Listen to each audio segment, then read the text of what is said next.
بسم اللہ الرحمن الرحیم۔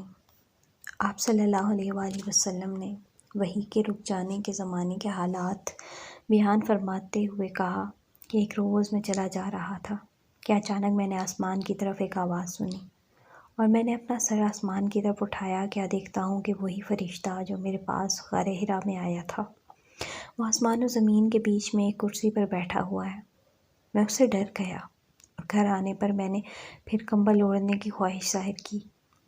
اس وقت اللہ پاک کی طرف سے یہ آیات نازل ہوئیں: اے لحاف اوڑھ کر لیٹنے والے، اٹھ کھڑا ہو اور لوگوں کو عذاب الہی سے ڈرا، اور اپنے رب کی بڑائی بیان کر، اور اپنے کپڑوں کو پاک صاف رکھ، اور گندگی سے دور رہ۔ اس کے بعد وہی تیزی کے ساتھ پے در پے آنے لگی۔